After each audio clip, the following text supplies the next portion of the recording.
Hey, Brad here. I just wanted to tell a little story. I'm asked about this. It seems like it comes up about once a year or so. One of my friends will ask me about this story. It has to do with Duran Duran. Without further ado, um, here's my Duran Duran story. So this goes back to 1984. I was a little kid, I grew up mostly in Granbury, Texas, um, and in Hood County. Went to high school in Toller. But there was a time for 3 or 4 years that we moved to Central Texas, like for my dad's work or something. And we lived in Burnett and Marble Falls. And I'm sure these are lovely, lovely places.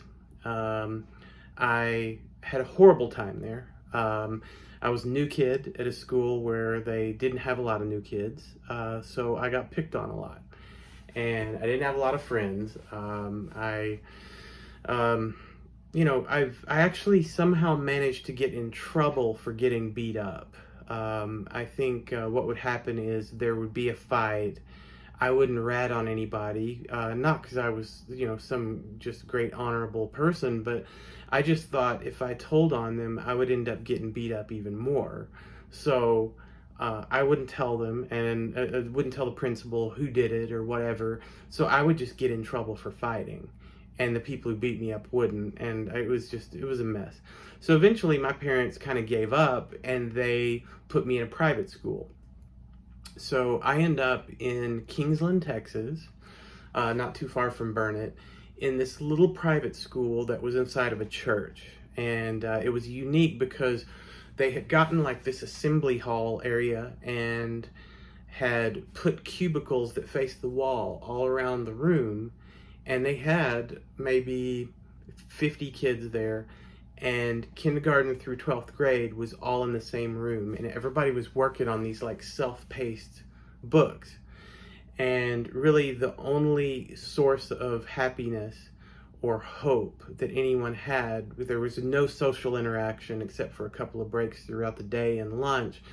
Really your only hope was that you would work so fast in your self-paced book that you would get out of school earlier and maybe graduate high school when you were like 16.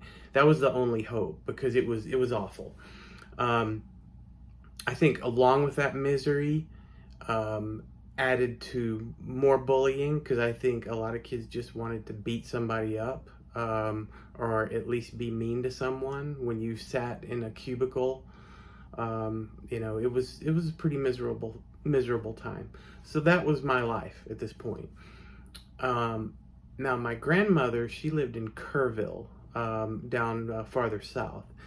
And the thing about visiting her is, for one, there were neighbor kids there who were my friends that I would see when we visited, that they did not know I was the biggest loser where I came from. So I actually had friends. The other thing my grandmother's house had going for it was she had cable. And we did not have that in Burnett. We lived in the country. I was amazed by cable TV. I could turn on, and I mean, we take it for granted now. I was freaked out that we had she had the USA Network, and I would see like Hanna-Barbera cartoons, and I'm like, oh, what is this grape ape? I've only seen, Bugs Bunny, so I was really excited about this.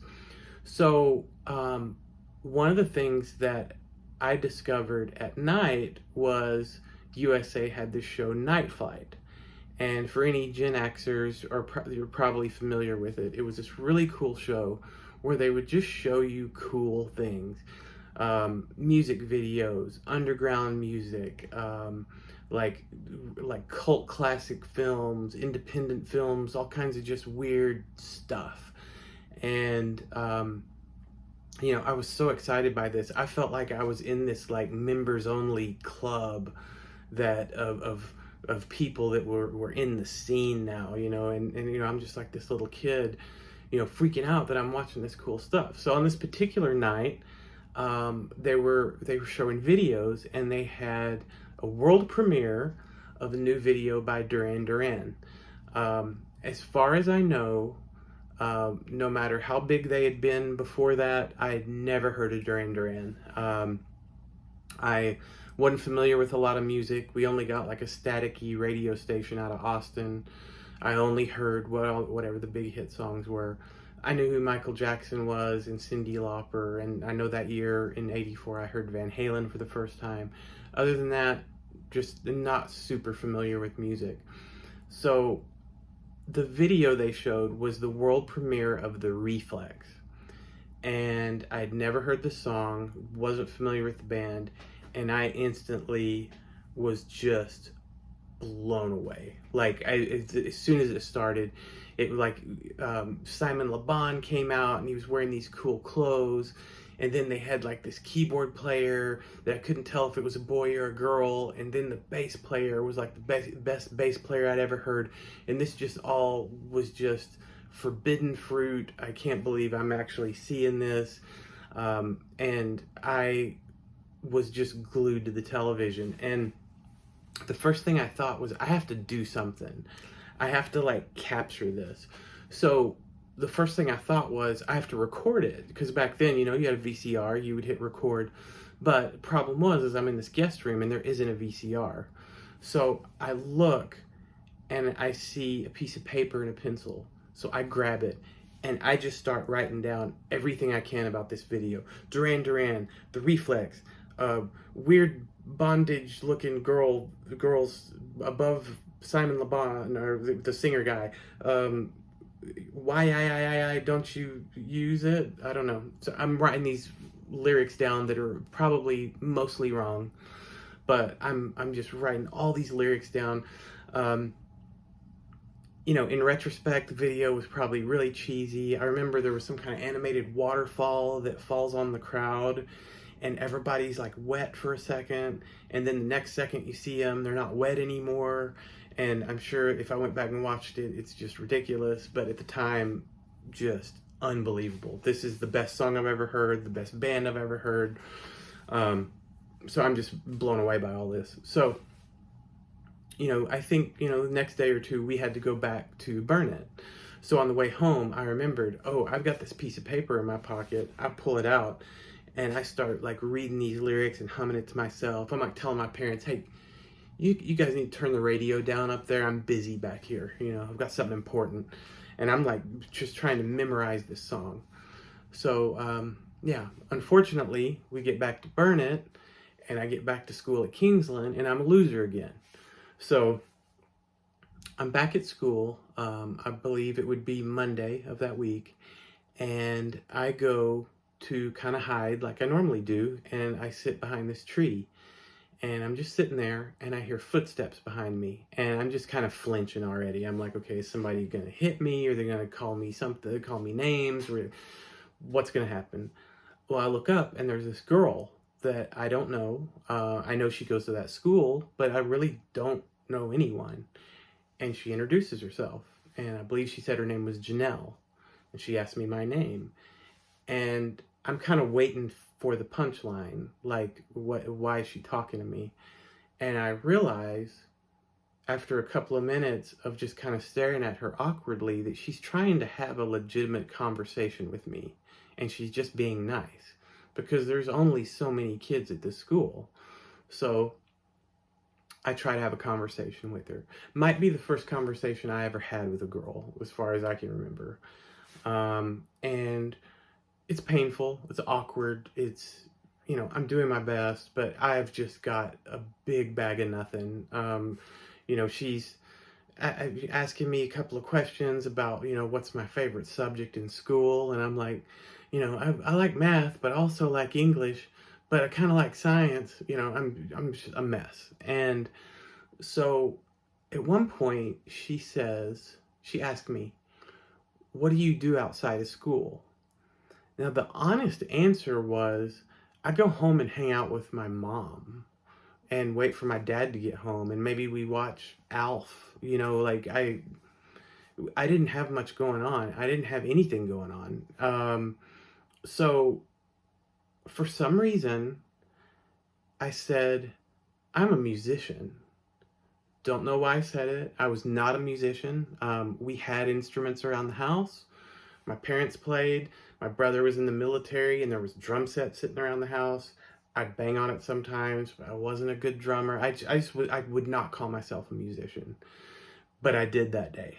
And she said, "What do you play?" And I said, "Oh, little of this, little of that." You know, I don't know. And I figured it's going to die there. Um, so the conversation kind of ends, and I was like, okay, I survived. So the next day, she comes over and starts talking to me again, and she says, "Come with me." And I'm like, okay, where are we going? And she takes me around the back of the church, and I'm like nervous. I don't know if this girl's gonna try to kiss me or something. I'm just, it's a very awkward age. I'm thinking I was like 10 years old, and so she takes me around the back of the church, and she opens the door, and this is all like places we're not even supposed to go. And she opens the door into the sanctuary, and she says, "It's okay, my dad's the music director." And now I'm in this church, and there's a guitar, a bass, a drum set, an organ, a piano, like there's handbells. I mean, there's so many musical instruments on stage, and she says, "Play me something." And I'm freaked out. Like, what do I do? So the first thing that came to mind was to tell her, "Well, I'm more of a songwriter." And she says, "Can you sing me something that you've written?" And I guess you can probably see where this is going. I remembered a little piece of paper that was in my pocket, and I pulled it out. And I said, "This is a song I wrote called The Reflex." And I sang the song. The lyrics were probably not correct, but I was very into it, and I really sold it, and I sang it the best that I could. And she just kind of looked at me when she was done, and she was like, "I gotta go get Rachel." And she goes and gets somebody else, and she says, "You have to hear this. You're not gonna believe this." And I now sing the song for 2 people. By the next day, word has gotten around the school that I'm a really good singer. I've got a song I wrote, and everybody wants to hear it. What's it called? It's called The Reflex. "Oh, wow, did you really write it?" "Yes." All these questions. As this is growing, I recognize that this lie is getting out of hand, and I'm getting nervous. Then it goes to a whole nother level when word of this got to the principal's wife. She said, "I heard that you're a singer and that you wrote a song. Can you sing it for the whole school?" So I stood in that cubicle hall place, and I sang The Reflex to an entire room full of people. And that was about the end of the week, and I felt really nervous. I felt like somebody at any moment just happened to be watching Night Flight that night and knows the song, but nothing came of it that day. So I'm like, okay, it's the weekend, we regroup, it'll blow over, no big deal. So Saturday goes by, and then Sunday, normally we would go to church. We did not go to that church, we went to another one. But I know that when Sunday morning came, we did not go to church, and I got a radio, and I turned it on, and I started listening to the weekly Top 40 with Casey Kasem. And I don't know at what point I started listening, but we got well up into the 20s and into the teens, and I think the countdown got to about number 12. And he said, "And this is a world premiere, the new hit song from Duran Duran, The Reflex." And I'm just floored. I'm like, oh my God. And one of the things that's mentioned is how fast it had jumped up the charts, because this was its first week on the charts. And my first thought is, this is going to be a number 1 song by next week. So I'm doomed. Like, I know that people are going to hear this over the weekend. There's no way I'm the only person listening to Casey Kasem in that whole school. And I'm so nervous, I'm like sick. So Monday comes around, and I'm so panicked and so freaked out that I can't go to school. I'm like too sick to go to school, which makes it even worse for me in my mind. It's like everyone is like together talking about how I lied to them on the day while I'm not there, and like colluding on how they're gonna, like, what they're gonna say to me when I get back, and I'm so nervous. So Monday evening comes around, and there's a phone call from my mom, and my mom tells my dad that it's the principal's wife. And I'm like, oh my God, she's actually calling my parents to tell them that I lied to her and the whole school. So I am just sitting there in a complete panic, and my mom looks really upset. And I cannot even imagine how this conversation is about to go. She gets off the phone. She says to my dad, Bill, we need to talk. And they go back in the bedroom and close the door. And I sit and wait and wait. And I mean, it had to be 5, 10 minutes. I don't know, a year, but it was the longest wait. And they came out and they sat down. And it wasn't often that my parents like came down and sat down to talk to me like this, like a real serious, we have to talk.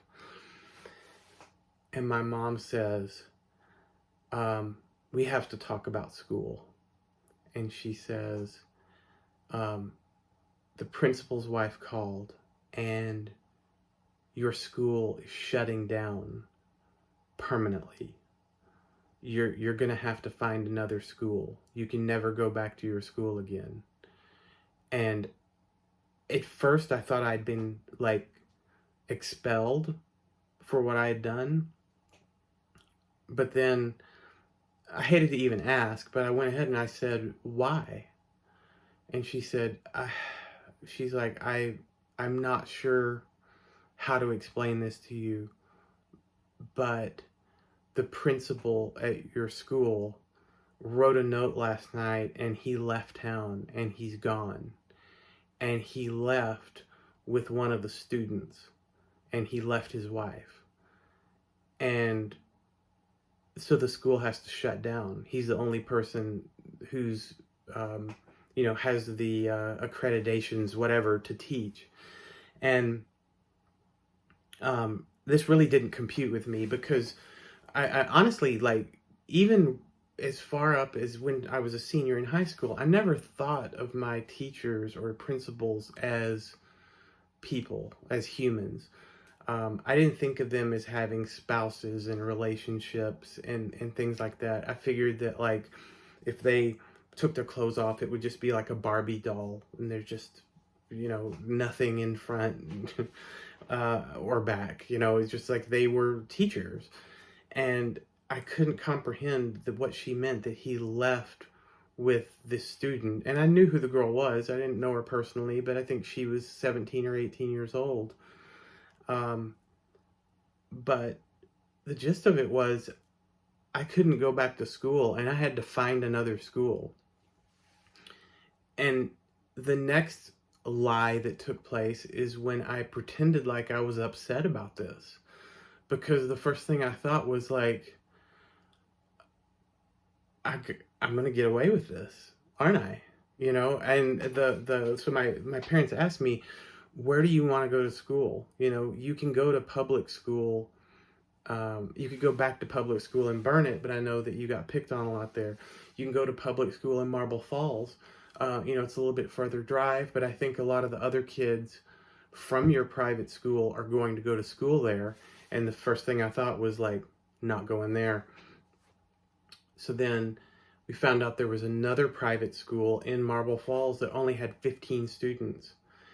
And I was like, that's the one. I'm going to go there. The chances are that I'm going to run into someone that went to that school. There's no way. And sure enough, it didn't happen. I got away with it. Now, I would like to say that I learned a very important lesson and I never told a lie again. That would not be true. But it did stick with me. And, even if I see Duran Duran, which I actually to this day really like Duran Duran. Um, I think about it, and especially if I hear the song Reflex. But that's my story. If someone from Burnett or Kingsland who went to that school that I don't even know the name of now happens to see this, and you want to say, I got you, I knew it, I knew I'd find you one day, that's fine. I deserve that. But chances are, that's just going to be it. I, for some reason, got away with that. So, coming clean now. Anyway, thanks for listening.